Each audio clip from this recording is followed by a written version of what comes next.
आप सबको मेरा नमस्कार। एक ये मैग्नीफाइंग ग्लास लेके आई हूं अपने साथ। आप लोगों को भी इसकी आने वाले दिनों में जरूरत पड़ेगी, खरीद लीजिए एक एक, क्योंकि इसी से ढूंढ रही हूं कि रुपया कहां तक गिरता चला गया है, और इसी से आगे यह भी ढूंढ रही हूं कि प्रधानमंत्री की गरिमा किस गोते में जाकर बस गई है। कहां तक गिरी है प्रधानमंत्री की गरिमा और रुपया, ये इस मैग्नीफाइंग ग्लास से मैं भी ढूंढ रही हूं और ये मैग्नीफाइंग ग्लास से आप भी ढूंढिएगा। ढूंढो तो मिल ही नहीं रहा है, रुपया गिरता ही जा रहा है, गिरता ही जा रहा है, संभाले संभल नहीं रहा है। 87 पर गोता लगाने को रुपया तैयार है। लगता है किसी को मोदी जी ने गलत बता दिया। अरे सेंचुरी नहीं लगवानी है रुपये से, रुपये को संभालना है। लेकिन एक एक ये मैग्नीफाइंग ग्लास आप लोग भी खरीद लीजिए तो रुपये को ढूंढिएगा और प्रधानमंत्री की गरिमा को भी ढूंढिएगा। एक बड़े महान अर्थशास्त्री ने कहा था, जैसे जैसे रुपया गिरता है वैसे वैसे प्रधानमंत्री की प्रतिष्ठा भी गिरती है। मेरे सूत्र तो मुझे बता रहे हैं कि प्रधानमंत्री आवास और कार्यालय में बड़ी खुदाई चल रही है। ढूंढा जा रहा है खुदाई कर करके कि कौन से गड्ढे में प्रधानमंत्री की प्रतिष्ठा जाकर घुस गई है। पता नहीं आपके सूत्र आप लोगों को बता रहे हैं कि नहीं बता रहे हैं। रुपया अपने सबसे निचले स्तर पर $1 के मुकाबले, प्लीज चेंज द ग्राफिक, 87 के पार लगाने को बेआबरू है। 86-95 तक आ गया था, फिर थोड़ी विदेशी मुद्रा भंडार को कम किया गया, जैसे तैसे 86-30 पर संभाला गया। लेकिन कुछ ही दिनों और कुछ ही घंटों की बात है, 87 भी पार हो जाएगा। और यहां पर इसलिए यह बात बतानी जरूरी है क्योंकि जब नरेंद्र मोदी इस देश के प्रधानमंत्री बने मई 2014 में, तब उनको हमने रुपया 58 पे दिया था। चौथा ग्राफिक लगाइए। $1 के मुकाबले मई 2014 में रुपया 58 था। जनवरी 2025 आते आते वो 87 पहुंच गया है। अकेले नरेंद्र मोदी ने रुपए को 50% डुबो दिया। रुपया पतला होता जा रहा है, यही कहते थे वो, और उसको पतला वो करते जा रहे हैं। और ये भी कहते थे मैं शासन में बैठा हूं, मैं समझ सकता हूं। अब तो आप प्रधानमंत्री बने बैठे हैं, क्यों नहीं समझ पा रहे हैं। 58 पे रुपया दिया गया, उसको 87 पे पहुंचाया, मतलब 29 रुपए के करीब करीब रुपया गिरा। और 50% डाउन है रुपया नरेंद्र मोदी जी के शासनकाल में। और ऐसा नहीं है कि रुपए को बचाने के लिए कुछ किया नहीं गया, पूरी ताकत लगाई जा रही है आरबीआई की ओर से। विदेशी मुद्रा भंडार, अगला ग्राफिक दिखाया जाए, 5वां। सितंबर 2024 में पीक पर विदेशी मुद्रा भंडार था $704 बिलियन। उसमें से लगभग $80 बिलियन खर्च कर दिया गया कि किसी तरह से तो संभले रुपया, लेकिन वो रस्साकशी चल रही है और रुपया संभाले संभल नहीं रहा है। $80 बिलियन खर्च किए गए, मतलब करीब करीब 6,83,000 करोड़ रुपए खर्च किए गए हैं कि रुपया 87 ना पहुंच जाए। लेकिन रुपया तो गिरता ही जा रहा है, गिरता ही जा रहा है और गिरता ही जा रहा है। और जैसा कि आपको दिख रहा है, यह है फॉरेक्स रिजर्व, विदेशी मुद्रा भंडार, फॉरेन एक्सचेंज रिजर्व 10 महीने में अपने सबसे निचले स्तर पर आ चुका है। वो ग्राफिक देख लीजिए आप लोग। 27 सितंबर 2024 को जो डेटा आया, उसमें देश का विदेशी मुद्रा भंडार $704 बिलियन था। और उसके बाद उसने थमने का नाम नहीं लिया गिरावट में। 704 से 701 हुआ, फिर 690 हुआ। ये जो डेटा है ये आरबीआई हर हफ्ते निकालता है, आज भी निकालेगा शाम को, और वो गिरेगा। $704 बिलियन, 701, 690, 688, 684, 682, 675, 657, 654, 652, 634 और $625 बिलियन। $80 बिलियन इसमें से खर्च हो गए करीब करीब। कि रुपया बच जाए। फॉरेक्स रिजर्व पर खसोट खसोट के पैसा बहाया जा रहा है पानी की तरह, लेकिन रुपया संभाले नहीं संभल रहा है। और अब यह सबसे जरूरी ग्राफिक है। ये सारी चीजें हम आपके साथ साझा करेंगे और आशा करेंगे कि आप भी दिव्य ज्योति खोलकर इसको आगे बढ़ाइए। यह ग्राफिक सबसे जरूरी ग्राफिक है, क्योंकि हो सकता है आप नरेंद्र मोदी जी से रुपए पर चर्चा करिए या निर्मला जी से, तो वो नेहरू जी पर इसका दोषारोपण करने लगे कि नेहरू जी नहीं संभालने दे रहे रुपया। जब अंग्रेज ये देश छोड़कर गए तो रुपए और डॉलर की कीमत 3 रुपए 31 पैसे का $1 था, 3 रुपए 31 पैसे का। और ये ग्राफ मेरे पीछे आपको दिखाता है कि कितना किस प्रधानमंत्री ने रुपए की गिरावट में कंट्रीब्यूट किया। वो 3.3187 पर कैसे पहुंचा, वो जो 83-84 रुपए की गिरावट है उसमें किस प्रधानमंत्री ने कितना कंट्रीब्यूट किया, ये डेटा आपके सामने है। यहां पर नेहरू जी ने टोटल गिरावट में 2% की हिस्सेदारी दी। शास्त्री जी के दौर में रुपए का मूल्य सेम रहा तो उसको हमने यहां नहीं लिया है। इंदिरा जी जब पहली बार प्रधानमंत्री बनी 67 से 77 के बीच में, 67 से 77, तो रुपए में जो पूरा कंट्रीब्यूशन उनका रुपए की गिरावट में था वो 5% का था। इंदिरा जी के दूसरे शासनकाल में उन्होंने फिर से 5% की हिस्सेदारी निभाई रुपए की गिरावट में। वीपी सिंह जी, विश्वनाथ प्रताप सिंह जी के इससे पहले राजीव जी के कार्यकाल में 6% की हिस्सेदारी निभाई उन्होंने गिरावट में। विश्वनाथ प्रताप सिंह जी ने भी 6% की हिस्सेदारी निभाई। जो रुपया गिरा 3.31 से 87, उसमें किसकी कितनी भागीदारी थी वो आपको बताने का प्रयास कर रहे हैं। इंदिरा जी ने पहले शासनकाल में 5%, दूसरे शासनकाल में 5%, नेहरू जी ने 2%, उसके बाद राजीव जी ने 6%, उसके बाद मोरारजी देसाई में रुपया 88 पैसे असल में बढ़ा। वीपी सिंह जी के शासनकाल में 6% की गिरावट हुई। नरसिंह राव जी को एक बड़े जर्जर हालत में इकोनॉमी मिली थी और इसीलिए 1991 के इकोनॉमिक रिफॉर्म्स भी करने पड़े थे, आईएमएफ के पास जाकर लोन भी लेना पड़ा था। और उनके शासनकाल में उन रुपए की जो हिस्सेदारी हुई गिरावट में वो 17% हुई। उन्होंने टोटल कंट्रीब्यूशन इस गिरावट में 17% का किया। उसके बाद अटल जी ने 6 साल में रुपए को 45 के पार पहुंचाया और उनको 11% का श्रेय जाता है। फिर डॉक्टर साहब आए और डॉक्टर साहब को 2004 में रुपया 45 पे मिला, 2007 में वो रुपए को 41 पर ले आए थे। 2008 की global financial crisis, economic depression के बावजूद हमारी करेंसी गिरकर सिर्फ 48 तक गई थी। लेकिन 2012 में जब टेपर टैंट्रम हुआ, जब फेडरल रिजर्व जो उनका आरबीआई समझ लीजिए सेंट्रल बैंक है अमेरिका का, और उसने बॉन्ड्स को टेपर करने की बात करी, वो बहुत बड़ी एक आर्थिक खबर थी और उससे इमर्जिंग मार्केट की करेंसी खूब गिरी। और यह सच है कि हमारा रुपया भी गिरकर 62 के आसपास, 62 नहीं 69 के आसपास पहुंच गया। लेकिन 4 महीने के अंदर 69 से खींचकर हम रुपए को वापस 58 पर लेकर आए। जीडीपी ग्रोथ 5.1% हो गई थी, उसको 6.9% पे लाए। 2% लगभग जीडीपी बढ़ाया कुछ ही महीनों में, जो नरेंद्र मोदी सपने में भी नहीं कर सकते हैं। $35 बिलियन का विदेशी निवेश भी लेकर आए और हमने नरेंद्र मोदी जी को रुपया 58 रुपए 46 पैसे पर सौंपा था 26 मई 2014 को।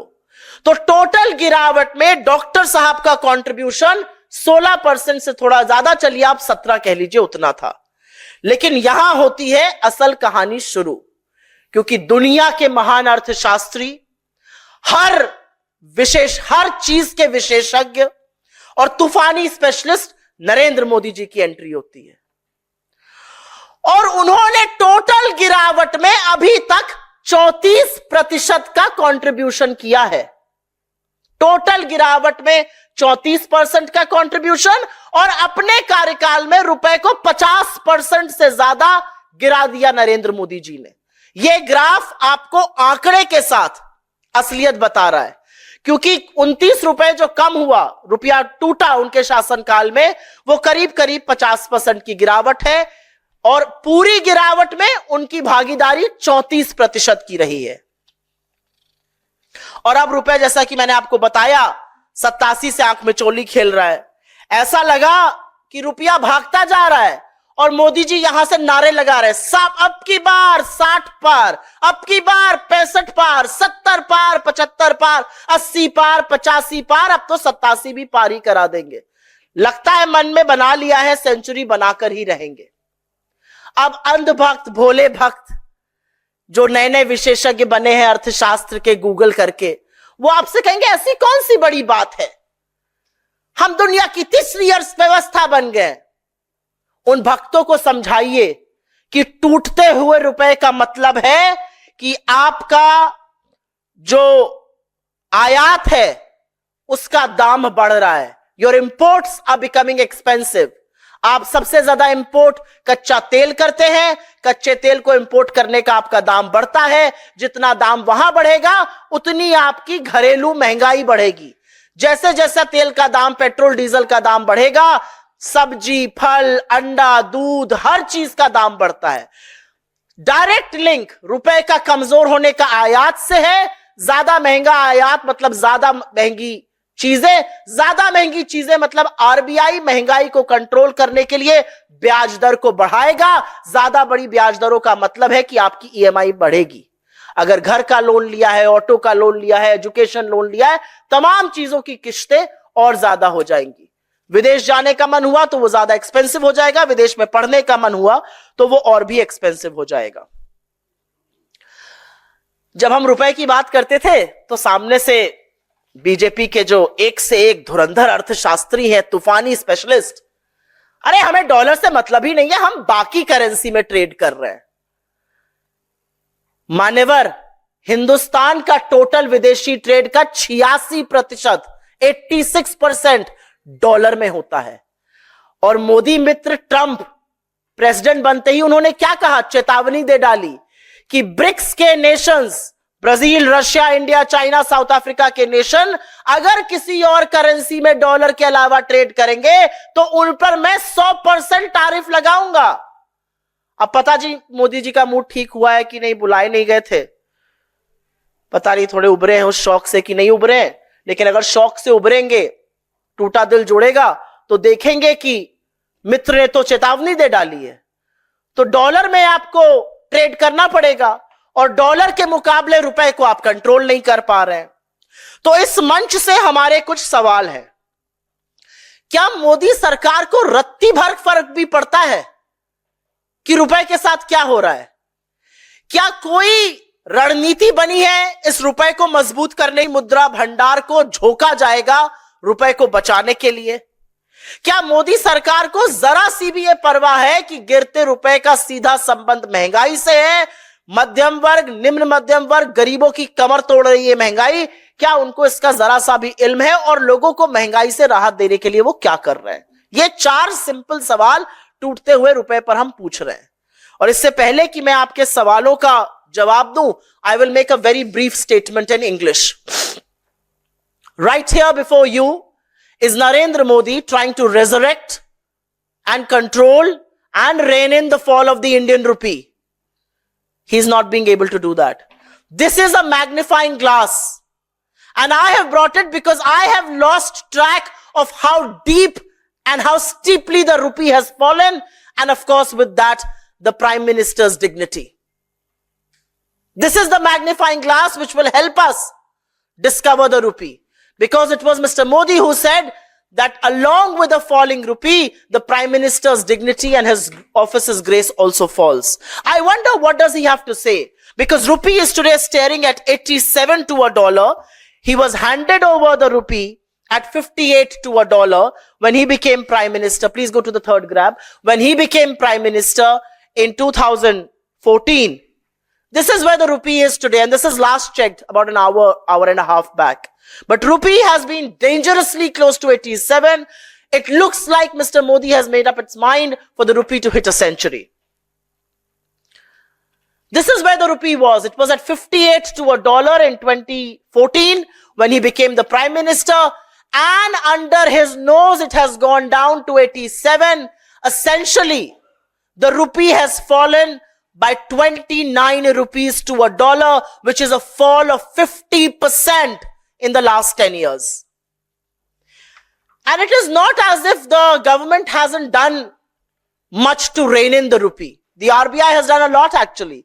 The RBI has spent close to $80 billion since September 2024 to rein in the rupee. $80 billion converts to 6,83,000 crore rupees, and still the rupee's free fall continues unabated.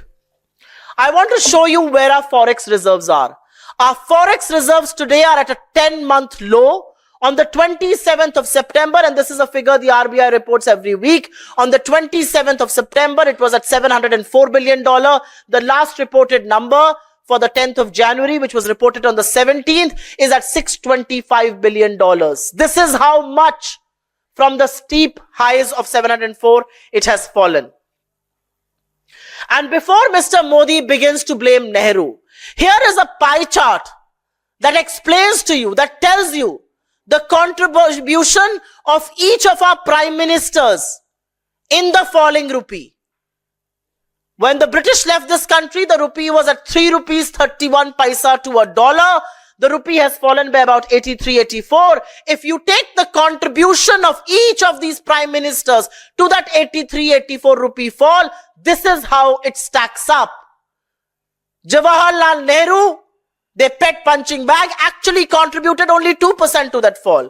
Indira ji in her first tenure contributed 5%, and in her second tenure contributed 5%. Rajiv ji contributed 6%. After him, VP Singh contributed 6%. Narasimha Rao got an extremely fragile, broken economy, and he was pushed to the walls to bring in the reforms of 1991. We had to go to the IMF. He contributed 17% to this fall. Atalji became the prime minister. Rupee hit the 45 rupee to a dollar mark. He contributed 11% to this fall.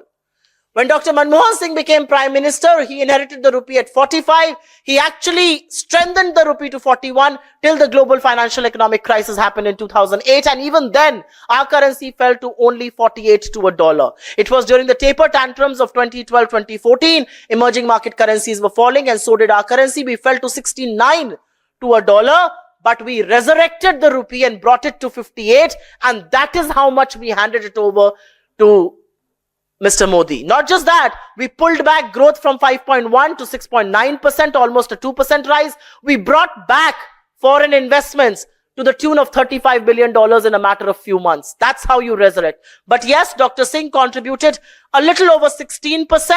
For the benefit of all of you, let's say 17% to the fall in this rupee.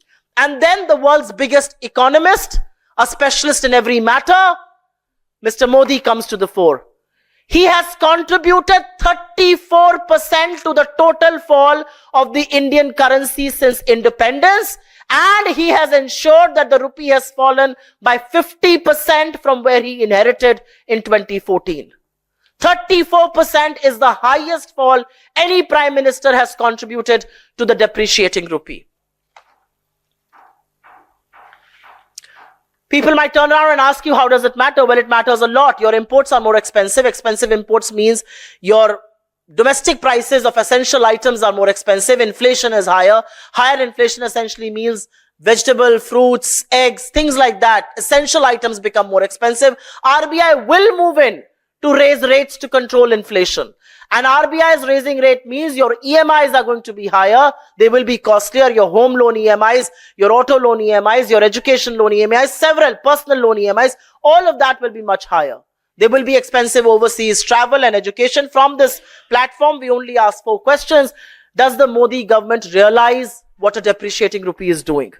Do they have the plan to resurrect and strengthen the rupee? For how long will we continue to spend our precious forex reserves to control and strengthen the rupee? Something that the Modi government is not being able to do. And do they realize for once and for all that a falling rupee contributes to high inflation?